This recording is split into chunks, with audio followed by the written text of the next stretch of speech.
After buying a lottery ticket as she did every day, Mrs. Alice won the lottery and the jackpot. But when she went to collect her winnings, she didn't think this would happen. It was a sunny spring day when Alice woke up in her small apartment in the city. At 75 years old, she was used to her daily routine, getting up early, having her coffee with milk and toast, and then going for a walk in the nearby park. Alice had been a lawyer in her youth, but she had been retired for decades. Her husband passed away 15 years ago, and her children were too busy with their own families to visit her often. Although she sometimes felt lonely, Alice liked her independence. That morning, after her walk in the park, Alice decided to stop by the kiosk as usual. "Good morning, Mrs. Alice," greeted the kiosk owner. "The usual, yes, George. Give me a lottery ticket, please," she replied, looking for the money in her purse. Alice had the superstition of buying a ticket every day. She knew the chances of winning were slim, but dreaming costs nothing, she thought. "Here you go, good luck," said George, handing her the ticket. "Thank you, young man. Have a good day," Alice said, putting the ticket in her bag. Alice returned to her apartment for lunch and turned on the small TV in the kitchen while heating the soup she had prepared the day before. Suddenly, a news flash interrupted the program. "We interrupt to announce that the winner of the lottery jackpot of $5 million was sold in the city this morning. The winning number is..." Alice almost fell off her chair when she heard the winning number. It was her ticket number. With trembling hands, she checked her bag and took out the crumpled ticket. "Oh my God, I can't believe it. I won!" she exclaimed, filled with happiness. After recovering from the initial shock, Alice called her daughter Emily to tell her the news. "Hello, Mum, did something happen?" Emily asked. "Emily, you won't believe it. I won the lottery. $5 million, Alice shouted. "What? Are you sure? Let me see that ticket." "Don't fall for a scam," Emily said suspiciously. "I swear, I just saw the number on the news. I have the ticket," Alice insisted. "Wow, I can't believe it." "Oh, Mom, I'm so happy for you. This will change your life," Emily said excitedly. "Go claim the prize before they close, then tell me the details." Alice hung up the phone with a big smile. Despite her age, she felt an energy and excitement she hadn't experienced in years. She could imagine all the things she could do with that money: redecorate her apartment, travel to places she always wanted to visit, help her grandchildren more. She might even consider buying her own little house. The possibilities seemed endless. She took her bag and documents and headed to the casino where she had bought the winning ticket. Upon arrival, she went straight to the prize claim window. "Excuse me, I'm here to claim a prize," Alice said, excitedly handing over her ticket. The cashier examined the ticket and frowned. After typing something into his computer, he responded, "I'm sorry, ma'am, there must be a mistake. This ticket does not appear as a winner in our system." "What do you mean? This is the winning number. They just announced it on TV," Alice exclaimed, confused. "There must be some error. This ticket is not registered as a winner here," insisted the cashier. "I recommend you double-check the number." Alice began to panic. She checked her ticket again and again, but it was the same number announced on TV. "Please, check again. I watched the drawing live, and this is the winning ticket." I even called my daughter to tell her. "Don't do this to me," Alice pleaded with tears in her eyes. "I'm sorry, Mom, I can't do anything. The system does not register it as a winning number," repeated the cashier, impassive. At that moment, the branch manager, a severe-looking middle-aged woman, approached, drawn by the commotion. "What's going on here?" asked the manager. The cashier explained the situation, and that Alice insisted she had the winning ticket, but the system did not register it as such. "I see, ma'am. There must be a mistake. Maybe you misheard the number or got confused, but our system is clear. This ticket did not win anything," the manager stated firmly. Alice started crying uncontrollably. It couldn't be happening. "Please, there has to be a mistake. I saw the drawing and wrote down the number. How can it not be registered here?" she pleaded between sobs. But neither the cashier nor the manager budged. They insisted she must have written the number down wrong and that they couldn't do anything about it. "So you have to leave. You're causing a scene," the manager finally said, signaling a security guard to approach. Alice felt the world crumble around her. How could it be? She was sure she had the winning ticket in her hands. She even confirmed it before leaving her house. She had no choice but to leave, crying uncontrollably, feeling like a dream had been snatched from her. The prize that had given Alice so much hope vanished as quickly as it had come. Heartbroken, Alice returned to her apartment, not even in the mood to cook, still unable to believe what had happened. She sat in her armchair and turned the TV back on, thinking maybe it had all been a nightmare.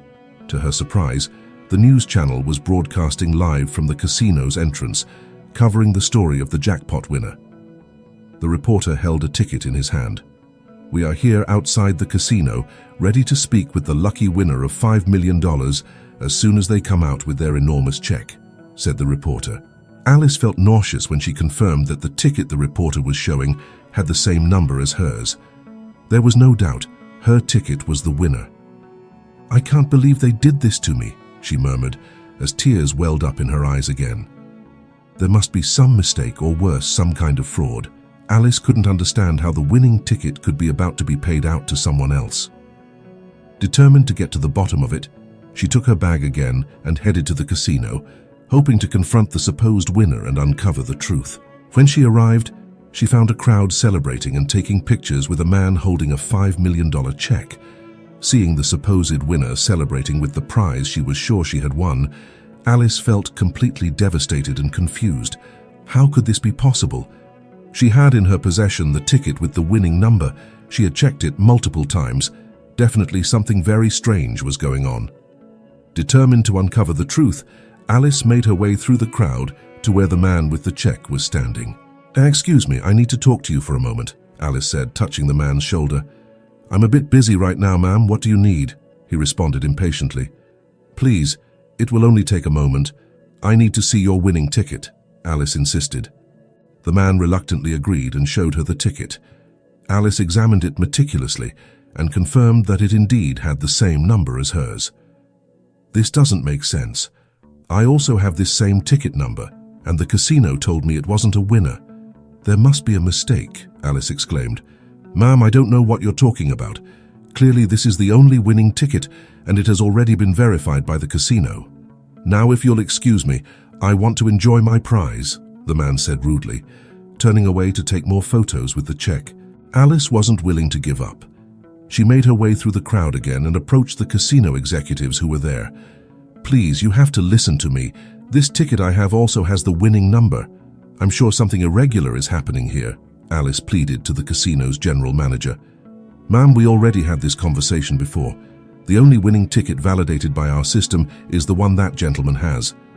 "End of discussion," said the general manager, visibly annoyed. "But there has to be a mistake. There can't be two tickets with the same number," Alice insisted desperately. "Security, please escort this lady out," the manager ordered. Immediately, two burly guards approached Alice and firmly took her by the arms, trying to lead her to the exit. Alice struggled and pleaded for them to listen, but no one paid her any attention. The guards pushed her out the door onto the street. "Don't you dare set foot here again," one of the guards shouted before closing the door in her face. Alice found herself on the street, crying and unable to understand what was happening. She began to walk aimlessly through the city, feeling powerless and defeated. After walking several blocks, she finally hailed a taxi and headed to the nearest police station. There, she demanded to speak with the detective in charge to report a possible fraud. After waiting several hours, Detective Smith, an older man with a tired look, finally attended to her. Alice recounted everything that had happened, showing her ticket over and over as proof. "Ma'am, this is very serious, but I'll be honest with you. It will be your word against theirs. If the casino's system verified that ticket as the winner, it will be very hard to prove otherwise," the detective said after listening to her. "But there has to be something you can do. It's not fair. I know I won that prize. They must be doing something fraudulent. I beg you, investigate this more thoroughly," Alice pleaded. Detective Smith agreed to keep a copy of Alice's ticket and investigate further, but warned her that the chances of proving her right were slim. Alice left the police station feeling quite demoralized, but still holding on to a glimmer of hope that the police would uncover the truth. Days passed, and Alice received no news about her case. The police station did not answer her calls when she tried to find out if there were any developments in the investigation. Finally, a week later, she received a call from Detective Smith. "Ma'am, I'm sorry to inform you that after conducting the necessary investigations, we found no evidence of fraud or irregularity on the part of the casino. It seems they validated that ticket correctly as the winning one. I'm very sorry, but we will have to close the case, the detective informed her. Alice felt faint. She couldn't believe what she was hearing. Please, detective, there has to be something more you can do. I know what I saw. My ticket had that identical number to the supposed winner. There must be a way to prove it was also valid, Alice pleaded. I'm sorry, ma'am, we've done everything we could. If you want my advice, I recommend you let it go. I know it must be very frustrating for you, but there's no way to prove your case against such a powerful casino with all the legal resources at their disposal, the detective replied with a resigned tone. Alice clenched her fists in frustration until her nails dug into her palms. She couldn't accept giving up just like that. There had to be something else she could try. After saying goodbye to the detective, she spent the rest of the day contemplating possible options. Finally, she came up with the idea of seeking legal help. Maybe an experienced lawyer could have better tools to confront the casino. The next morning, Alice began searching for lawyers specializing in corporate fraud cases. She called several law firms until one finally agreed to listen to her case. It was a reputable firm called Johnson & Associates. She was received by Robert, one of the firm's senior partners. Alice recounted every detail of the supposed fraud by the casino, handing over a copy of her winning ticket as evidence. The prestigious lawyer listened attentively, analyzing each element. Mrs. Alice, I understand your frustration with this situation perfectly. However, I must be completely honest with you. The chances of proving this against the casino are practically nil, Robert stated after hearing the case. But there must be some way. I can't allow them to get away with it, Alice responded indignantly. Look, even if we manage to prove that your ticket has the same winning number, the casino will insist that only the other ticket was correctly validated in their system as official.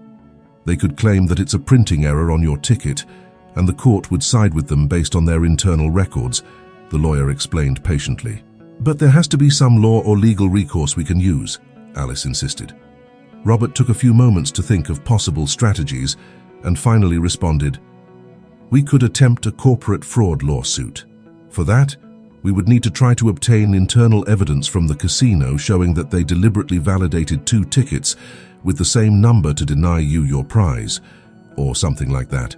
But frankly, I see it as very difficult to obtain such proof without inside access.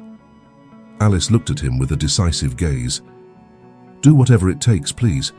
I don't care how much it costs or how long it takes. I will get back what rightfully belongs to me, she stated resolutely. Robert agreed to take the case, but reiterated that the chances of success were slim. He explained in detail the lengthy legal process they would face, including requests for internal information from the casino, which they would surely try to block, judicial hearings with postponements and appeals, among other complications. Alice was determined to move forward against all odds. She signed the contract with Robert's firm and paid a substantial retainer with her savings. Thus began a painful legal journey filled with frustrations. During the first few months, the casino rejected every request for information, claiming they were confidential internal data. They had to appeal several times to higher judges until finally, a judge ordered the casino to present their sales and validation records of the winning ticket. When Robert finally got access to examine the documentation, he found that the casino still had everything in order regarding the other ticket as the official winner. There were no strange clues or evidence of manipulation. Mrs. Alice, I regret to inform you that after meticulously reviewing the casino's records, I have found absolutely nothing we can use to prove our case, Robert told her. Alice's heart sank in her chest. It had been nearly 8 months and they were still in the same position. The first judicial hearings began, where the casino's lawyers presented all the records supporting the validity of the other ticket. Each time Alice took the stand to testify, recounting how she had the same winning number, the casino's lawyers made her out to be a confused old woman only trying to take advantage of a supposed printing error on her ticket. Alice felt her credibility and reputation crumbling piece by piece under the relentless legal assault from the casino's lawyers. After nearly a year of exhausting hearings and failed appeals, they finally received the judicial verdict. According to all the evidence presented, This court rules in favor of Casino Royale, as no unequivocal evidence of fraudulent conduct by the institution has been demonstrated. The ticket presented by Mr. John Miller is declared the sole and legitimate winner of the jackpot. Alice felt faint at that moment. Robert tried to console her, saying they had done everything possible, but none of it helped to alleviate the deep pain and sense of injustice that overwhelmed her. After spending all her savings and a whole year of her life on this legal battle, Alice had lost. She had done everything to prove the truth in court, but the power of the casino was too great against an elderly woman with limited resources. Defeated and on the verge of bankruptcy, Alice had no choice but to resign herself and try to move on with her quiet, routine life. The pain of humiliation and helplessness would remain in her heart forever, but she had to be strong and continue. At least she had the inner conviction of knowing that the prize had rightfully belonged to her, and held on to the hope that one day the truth would be revealed and justice would be done. Even though it seemed impossible, Alice clung to that small light of hope amid so much darkness. After losing the lawsuit against the casino, Alice was emotionally and financially devastated. She had exhausted all her savings on lawyers and the legal battle, only to end up defeated against the overwhelming power of the casino. At 75 years old, she found herself having to start over from scratch. Thanks to her children's help, she avoided ending up on the street, but she had to move into a small apartment they rented for her and rely on a modest pension to cover her expenses. Despite the harsh blow, Alice refused to give up. She was convinced that the casino had committed fraud and gotten away with it. There had to be a way to prove it and continue the fight. One morning, while having breakfast alone in her new apartment's kitchen, she listened to a news report that caught her attention. It was about a man who had managed to expose a pyramid scheme after years of investigating the case himself, even working undercover within the company. Inspired by this story, Alice had an idea. She had legal knowledge from her past as a lawyer. What if she investigated the case herself and tried to gather evidence from within? With the free time she now had, and armed with determination, Alice devised a plan. Using disguises and changing her appearance as much as possible, she began applying for different jobs at Casino Royale, hoping to infiltrate it. After several failed attempts, she finally managed to get hired as a junior assistant in the finance department. It was a minor position, but it would give her access to the company's interior. On her first day, Alice arrived nervous with a new executive look. Business suit, glasses, and dyed blonde hair. No one seemed to recognize her. "Good morning. I'm the new finance assistant, Alice Jones," she introduced herself at reception. "Welcome, Miss Jones. This way, please. I'll take you to your department," replied the receptionist kindly. Alice was led to a large office area. Everything looked elegant and neat, far from the criminal image she had in her mind. A man in a suit was waiting for her. "You must be Alice, our new assistant. A pleasure. I'm Edward Clark, Deputy Finance Manager," he introduced himself, shaking her hand. He explained what her initial tasks would be: recording invoices, preparing expense sheets, scanning documents, ordering office supplies, among other basic administrative tasks. During the first weeks, Alice diligently fulfilled all her tasks, but whenever she had a free moment, she carefully reviewed the documents and financial records that came into her hands, looking for anything that could serve as evidence of fraud. So far, everything seemed in order. The payment receipts for lottery prizes matched the records of validated winning tickets. She found nothing strange. One day, while organizing the recycling bin for papers, she noticed among the torn documents an invoice from an unknown company for several $1,000s. Using adhesive tape, Alice reconstructed the invoice as best she could. It was from a company called Agricultural Cooperative Los Andes, and the concept said consulting services. Alice found it suspicious that such a large invoice ended up in the trash. Why wasn't it recorded in the accounting books? Searching online, she discovered that the cooperative didn't even exist. It was a front. Could this be a clue to money laundering or embezzlement? She needed to investigate further. Taking advantage of Clark asking her to deliver some receipts to the financial director's office, Alice headed there. She knew the director was not in that day and could use the opportunity to snoop around for more information. Entering the elegant office, she cautiously looked around and approached the desk, carefully examining the scattered papers, invoices, financial statements, budget projections, nothing out of the ordinary. Suddenly, Alice heard voices coming from the hallway. Quickly, she moved away from the desk, just as two men in suits entered, chatting with each other. To her surprise, one of them was the general manager of the casino himself. "Oh, good morning, miss. Were you looking for someone here?" the manager asked upon seeing her. "Good morning. I came to leave these receipts for the director, but I see he's not here," Alice stammered nervously. "I see. You can leave them with me if you need to. I'll pass them on to him," the manager replied without suspecting anything. Alice handed him the papers and quickly left the office. She was almost discovered. She would have to be more careful if she wanted to continue investigating. In the following days, whenever Clark asked her to deliver documents to other offices, Alice took the opportunity to take a quick look, open drawers and rummage through papers, but she found nothing. She was starting to get frustrated when an unexpected opportunity arose. Clark asked her to cover for him for a couple of hours while he attended a meeting in another building. She would be in charge of his computer and documents while he was away. As soon as Clark left, Alice proceeded to search everything she could. She looked through emails, files, and any records she considered suspicious. Just as she was about to give up, she found a hidden folder with transfers to tax havens for several $1,000,000. She printed and saved all the documents. Maybe this was the proof she needed to expose the casino. When Clark returned, Alice had erased all traces and acted normally, saying goodbye with a smile, satisfied with her discovery. When she got home, she thought about the next steps. She could go directly to the police, but she knew the casino would dismiss the accusations and quickly destroy any evidence. She needed to go higher.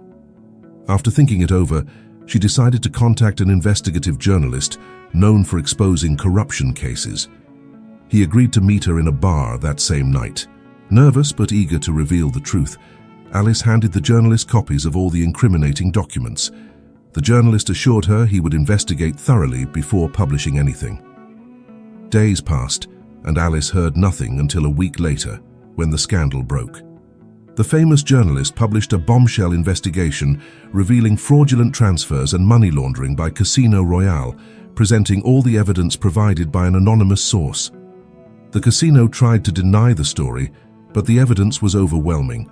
The casino's stock plummeted amid the reputational crisis, and several executives were forced to resign. Alice had finally achieved justice.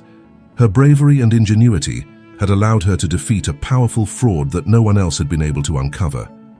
Although her name would remain anonymous, she felt deeply vindicated. Now she could retire peacefully, having fulfilled her mission. Let this be a lesson to any other corrupt corporation because, as the saying goes, you've awakened a sleeping giant. Now face the consequences. After exposing the fraudulent practices of Casino Royale, Alice finally felt a bit of inner peace. While her name would remain anonymous, she knew that thanks to her perseverance and determination, that powerful casino had paid for all its crimes. Over the months, Alice noticed that the scandal had severe consequences for Casino Royale. Sales and profits plummeted significantly due to the poor reputation. Many customers cancelled their memberships and vowed never to gamble there again. Predictably, the general manager and several top executives implicated in the fraudulent maneuvers ended up resigning to avoid being investigated. It was even rumored that the owner was considering selling the casino to turn the page. One night, while watching the news on TV, Alice came across a report that caught her attention. The bad news continues for the controversial Casino Royale. According to our sources, the accumulated debt volume has led to the entity entering default. Close sources revealed that they are already in talks with potential buyers, as at the current rate of losses, closure would be imminent. Alice turned off the TV and thought, could her actions have damaged the casino so much that it was now on the brink of bankruptcy? A part of her felt they deserved it, but she also felt some remorse for causing the potential bankruptcy of a company that employed hundreds of people. The following week, Alice noticed the enormous amount of articles in newspapers and web portals mentioning the casino's delicate financial situation. The rumors of imminent bankruptcy were becoming firmer. She even saw on television a protest by Casino Royale employees demanding to keep their jobs with signs saying, "We want to keep our jobs," "No to bankruptcy," and similar phrases asking for mercy. Despite all the harm they had done to her, Alice was moved to see so many employees desperate and fearful of losing their livelihoods in the event of a complete bankruptcy. Many of them surely had nothing to do with the fraudulent maneuvers of the top executives. After serious consideration, Alice made a decision. She would find a way to prevent the casino from completely going bankrupt. Although she had achieved her goal by exposing their wrongdoings and making them pay for the injustice, she did not want to have the misfortune of so many innocent people on her conscience. Using her old legal contacts, Alice managed to arrange a meeting with the president of the Casino Royale Board of Directors. Surprised to see her after so many years, the executive agreed to listen to her. "Gentlemen, I know you are going through an unprecedented crisis, and I also know that it is largely the result of the irregularities that I helped reveal," Alice began. "That's right, ma'am. You have caused us enormous damage that will take us years to recover from. Why have you come?" responded one of the directors, annoyed. "I've come to offer my help to prevent total bankruptcy," Alice stated with determination. The directors looked at her in astonishment, unable to believe what they were hearing. Was it a joke? This was the woman who had brought their company to its knees, and now she came to save them.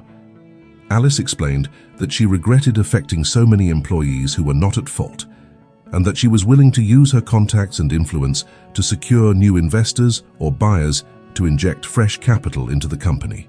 "Gentlemen, I know I was your enemy in the past, but seeing how things are, my conscience tells me to lend you a hand. Don't misunderstand me. I don't do this for you, but for the people who depend on this place," she emphasized. After discussing the proposal, the directors agreed to accept Alice's help. Thus began an unexpected restructuring process to try to save Casino Royale from total collapse. In the following months, Alice activated all her contacts in search of investors willing to participate in the recapitalization. She had to overcome great reluctance due to the poor image, but she finally found an Arab investment fund very interested in entering the local casino market.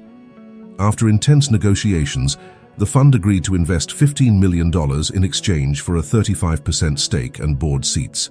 The deal would allow Casino Royale to cancel its accumulated debts and have capital to renovate its facilities and improve its image. On the day the agreement was signed, Alice was specially invited by the directors. They even held a press conference publicly acknowledging her noble gesture of helping the company in times of crisis, despite their tumultuous past. Alice was surprised to receive a warm applause from all the staff in the casino's main hall, thanking her for saving their jobs. Visibly moved, she told them that the past was behind them and hoped they would regain their success. In the following months, Casino Royale experienced a remarkable recovery. The renovations and investment attracted thousands of customers again, profits quintupled, and more jobs could be created. 10 years later, Alice was invited to the grand celebrations for the 50th anniversary of Casino Royale. Already retired, she watched with pride, seeing the place full of people enjoying wholesome entertainment, far from the den of fraud and deceit it had fallen into years ago. Her spirit of resilience and kindness were the keys to giving the company a second chance. Today, Alice is remembered within its walls as the woman who not only confronted them, but then rescued them from the ashes. Her story will always inspire new generations. Despite the time that had passed, Alice could not forget the fraud Casino Royale had committed against her by denying her the lottery prize that rightfully belonged to her. Even though she now had a good relationship with the company, having even helped them avoid total bankruptcy in the past, the memory of that humiliation remained alive in her mind. That's why when the casino invited her to the 50th anniversary celebrations, Alice saw the perfect opportunity to settle that pending debt once and for all. It was the ideal moment to confront them one last time and finally recover what was hers. The night of the grand celebration arrived. Alice dressed elegantly for the occasion and presented herself with a big smile at the entrance of the luxurious casino, where she was received with honors. "Dear Alice, we're so glad you could come. Please, this way. The main table will be for you, our guest of honor," said the general manager, guiding her to the center of the majestic event hall. Alice cordially greeted the directors and all the attendees as she took her seat at the central table with the current president and majority shareholders of the casino. After a sumptuous dinner and the ceremonial speeches, the moment Alice had been waiting for arrived. The presenter handed her the microphone to say a few words. "Good evening, everyone.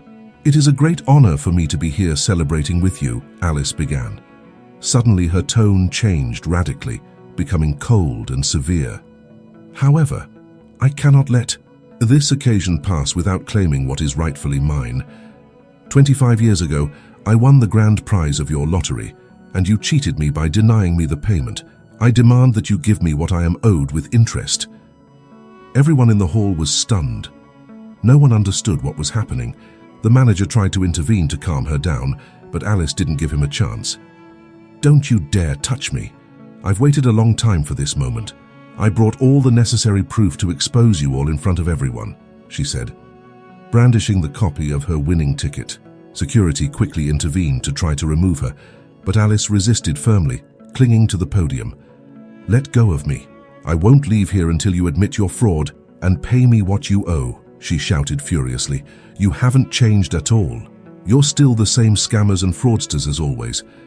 You ruined my life by denying me what I had rightfully won. I can't stand by idly," she insisted.